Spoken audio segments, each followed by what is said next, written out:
Tonight, assurances to Port Lincoln workers that no jobs will be lost at the Holden dealership, and police appeal for information following thefts and break-ins. With the latest from around the region, your nightly news with Louise Hedger begins now. Hello everyone. Police are appealing for information following several copper piping thefts around Whyalla. The statewide issue is on the rise, with police urging members of the public and businesses to stay vigilant with security.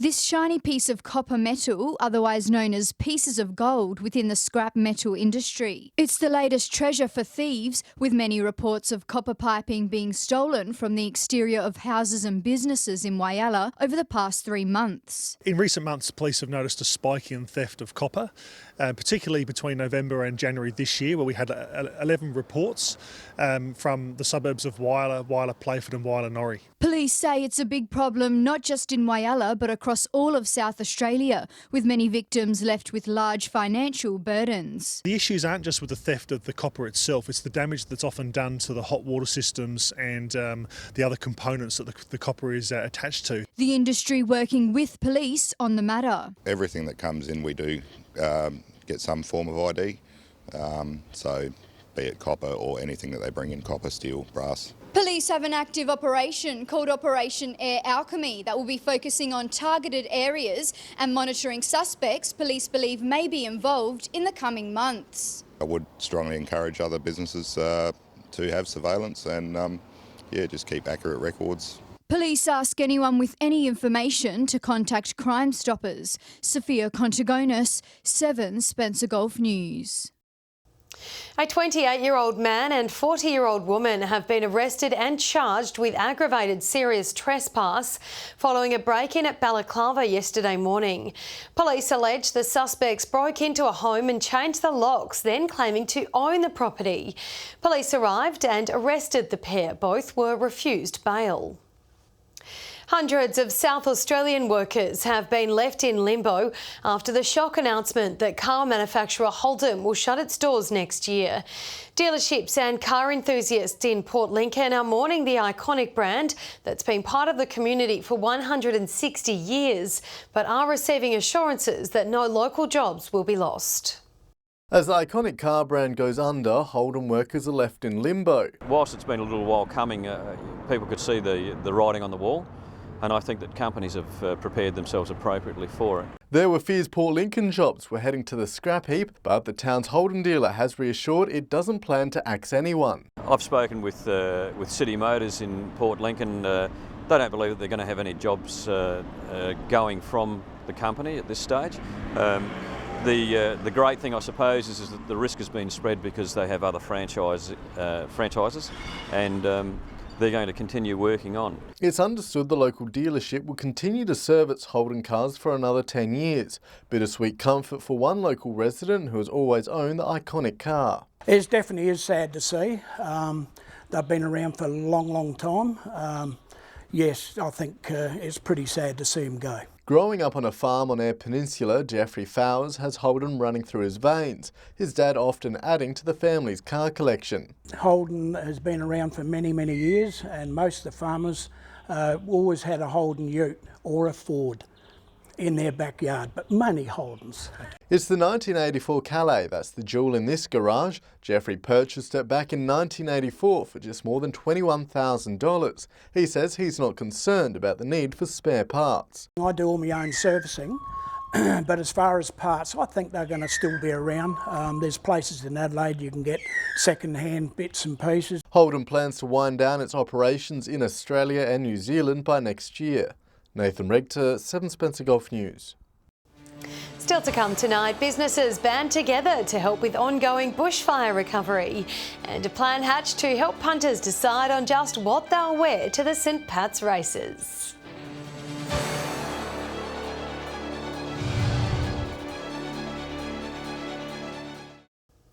Welcome back. Port Lincoln's community is banding together this week to show solidarity for those ravaged by the recent devastating bushfires. Organisers are rallying the troops to try and get locals to come and support the Day on the Dorwood event. Scouting out the area for next week's big event, the Dorwood Oval set to be transformed for one of the biggest bushfire appeals on the Eyre Peninsula. What I would like to come out of the event is to actually get the community together, the wider community together, and have a feel-good day, to back each other up and to support each other from where we've been with fires. 13 bands will take to the stage next weekend in a marathon 8-hour concert. Local wineries and businesses pitching in where they can. The Dorwood Oval generously donated for the event. The community's actually come to me and businesses, Optus came straight away, CFS, other businesses have offered to help out. Everything is for free. Local emergency services planning to be out in force, helping with traffic control as well as raising much needed funds for local CFS brigades. There will be opportunities for people to donate, so please bring your loose change and pop it in a tin or a can that will be rattling, and it will be very much appreciated. The event will also be streamed live on social media in an attempt to raise awareness for those still recovering on fire-ravaged Kangaroo Island and the Adelaide Hills. People that are still struggling over there at the end of the day, still fighting it out emotionally and physically, that they may be able to jump on their social media and see that we are with them. We've got their back, we've been through it. The Eyre Peninsula knows all too well about the destruction of bushfires, with the recent duck ponds and Wongaree fires still haunting many locals. We've had fires all over Eyre Peninsula. You'd be hard pressed to find somebody that hasn't been bushfire impacted on Eyre Peninsula, and therefore we can truly show our support to our other South Australian neighbours. The event kicks off on the 1st of March. For more information, visit the Day on Dorwood Facebook page. Nathan Regter, 7 Spencer Golf News. An abattoir in the York Mid-North has received state government approval, according to a local business. The project, a $72 million one, a key talking point at a major networking event last night. A full house celebrating businesses in Port Pirie. And really an opportunity to highlight successes and otherwise. Tonight we'll highlight Activate Port Pirie, the new abattoir development, and also look at the history of the buildings and how prominent they were as Port Pirie as the first provincial city. Community leaders across the region putting their hands together for hard-working owners. Business Port Pirie has now reached 100 dedicated members. For the members to come together, and it really is a lovely social occasion that we don't get to do as often as we would like. These locals, part of the Activate Business program, are now showcasing their success with guidance from mentors. So we want to really celebrate the home-based businesses that have come out of their homes to either come into the main street or either raise their profile as well. So that's a really key focus for us this evening. A nod to their hard work, the Minister says it's important to recognise these community members. We miss what goes on in our communities, the wonderful entrepreneurs that are around us. It's exactly the same here in Port Pirie. Until it's brought to your attention, you don't realise what somebody down the road is doing. Attendees given the opportunity to explore Port Pirie's architectural history with interactive handouts. Guest speaker from Pirie Meats, Reg Smythe, announcing the proposed abattoir is a step closer to reality. All of our plans and the location and the technologies and everything are compliant with EPA, the roads, and also just planning requirements. Local leaders welcoming the news with hundreds of jobs planned for the region. Sounds pretty positive at the moment. They got their planning approval today through, so that's another milestone. 215 workers approximately, directly employed by ourselves. They're looking at maybe 150 more secondary jobs, indirect jobs, so that could be feedlots, trucking, all the other bits and pieces. Pirie Meats would now be taking the next step to finalise the building design. Shari Hams, 7 Spencer Golf News. The Broken Hill St Pat's Racing Club is teaming up with local businesses to boost sales in the lead up to the March race day. The announcement coincides with the opening of the club's office. With the ribbon cut, the countdown has started. Happy St Pat's, everyone.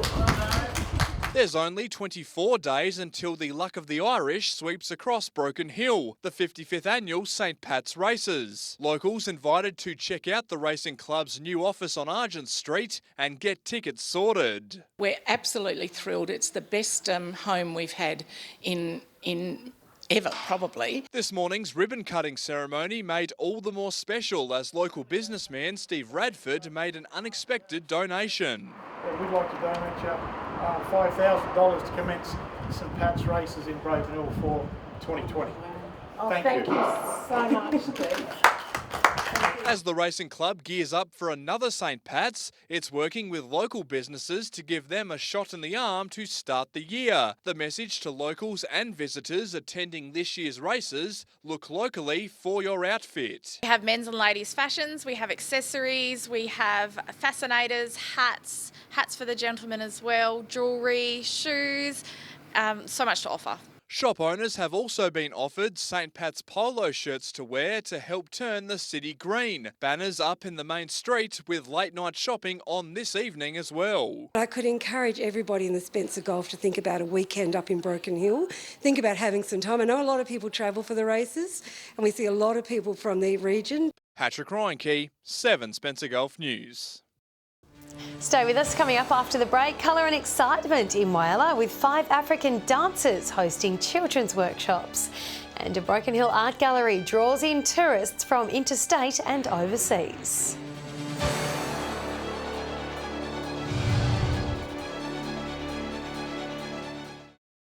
Welcome back. A group of 5 African artists have teamed up with Defaces to host this year's Sana Festival as part of the Adelaide Fringe. The event, currently in Whyalla, will be touring Port Augusta next, offering a variety of free multi-art workshops for children. A hip-hop routine getting everyone off their feet. Let's go. 1, 2, 3, go. And a wall of street art sprayed with colour. Yeah.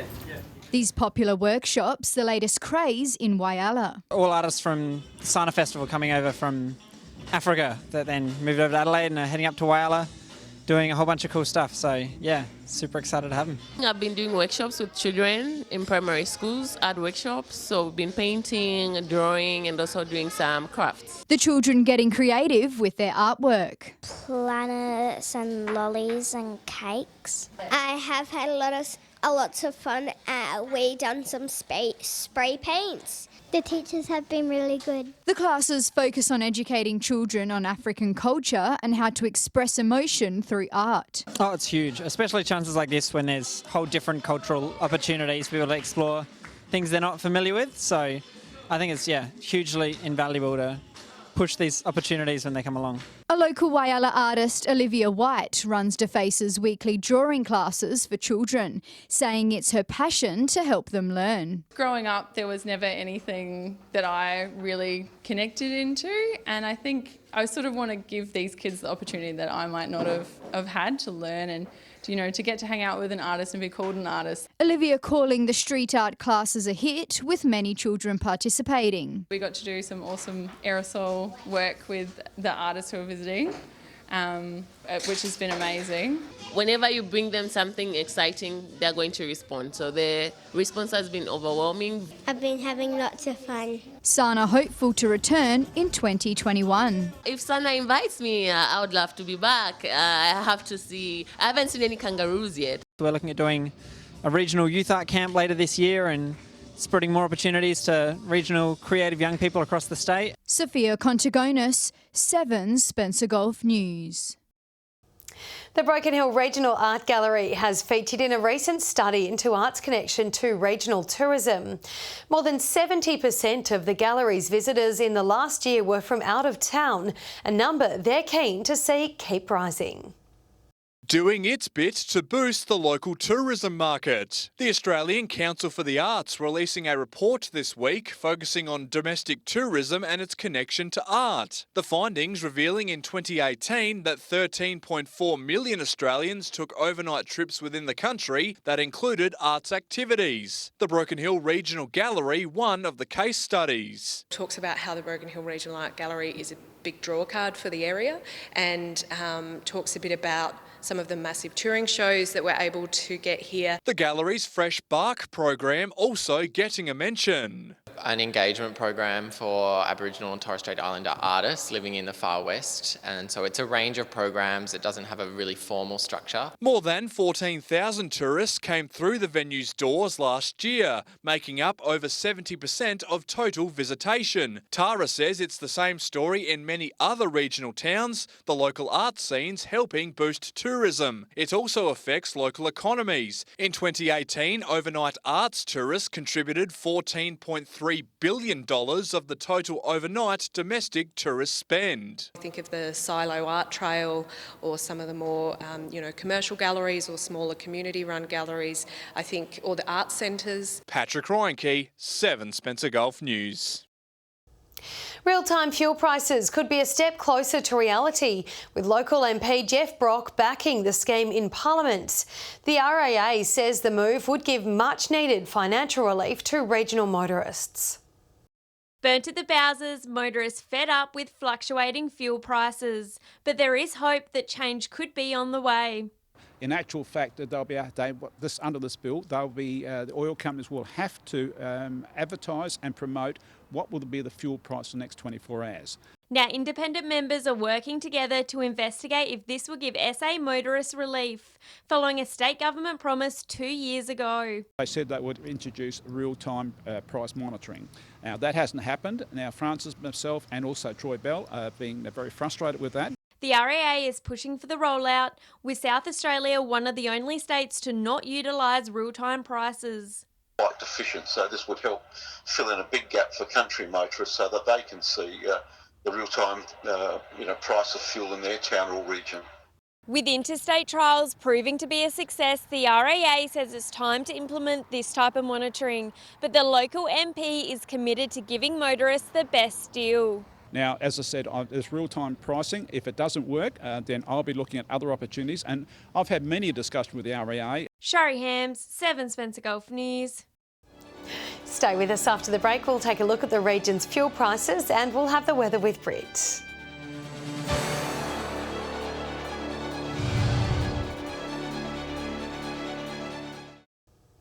Thanks for joining us. Time now to see how things are shaping up when we head to the Bowser. Here's Patrick Reinke. Local petrol prices are continuing to go down. That makes 3 weeks in a row. Starting with unleaded, and what a great sight to see. The entire board awash with green arrows. Port Lincoln is down by about a cent to average $1.50. Port Augusta is 2 cents more, but also on the way down. However, it's still the most expensive of anywhere. Whyalla has finally ticked down into the 130s, the first town to do so since late last year. The Steel City at 139. Kadina is the best performer this week, falling by 3 cents to 142. Port Pirie not too far behind, $1.45. Here in Broken Hill, we've seen a small bit of movement, but it's not much. Adelaide is still holding on to low prices, but expect that to end soon. The average for the City of Churches is around 123. Turning over to diesel now, and there's no red to speak of. Port Lincoln is down to 149 after falling 3 cents, the same as Port Augusta, which also saw a drop. Whyalla and Port Pirie are a cent better, Kadina also holding steady at 147. Broken Hill is now the only township to be paying in the 150s. We haven't seen too much of a change over the past 7 days. Adelaide's diesel motorists are doing very well. The price is $1.40 and falling. Finishing off with a look at auto gas, and a little bit of red has finally appeared.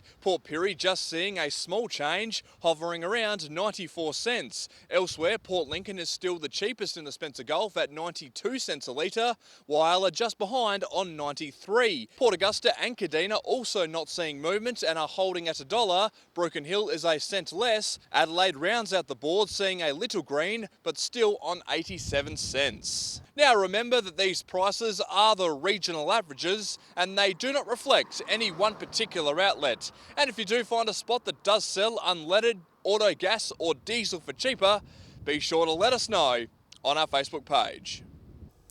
Now for a look at the week's weather, here's Brit Aylen. Thanks, Louise. Mostly fine about the region today. 26 the high at Broken Hill and Port Pirie. Port Augusta reaching a top of 25, Whyalla 24, Port Lincoln 22. From the satellite, clear skies over northern South Australia, but onshore winds sending clouds over the Gulf. To tomorrow, with southeasterly winds on the Gulf waters at 15 to 20 knots with seas around 1.5 metres. Sunrise 6:52 tomorrow morning with sunset at 6 minutes past 8. Mostly sunny conditions on the forecast with cloud cover about southern areas. Woodna with an expected top of 28 degrees. 27 the lucky number at Port Augusta, Corn, Broken Hill and Port Pirie. Kadina 25, Whyalla, Coffin Bay and Clare all 24 degrees. Port Lincoln and Cleve 22 tomorrow. Looking further ahead now, fine and partly cloudy at Port Lincoln through the end of the week. Cleve with a cloudy day expected on Friday, fine on Saturday, sunny on Sunday. Woodna partly cloudy on Friday with a sunny start to the weekend. Whyalla and Kadina both looking fine and partly cloudy on Friday ahead of a bright and sunny weekend. Port Augusta with a sunny forecast over the coming days, warming up to a top of 37 on Sunday. Port Pirie, Clare and Broken Hill all with a sunny end to the week, maximums in the mid to late 20s on Friday, but warming up to the mid 30s on Sunday. And Louise, that's today's weather. Absolutely. Thank you for that, Britt. And that's your local news this Wednesday evening. Thank you for joining us today. We'll have updates later. Until then, have a lovely and safe evening. Good night.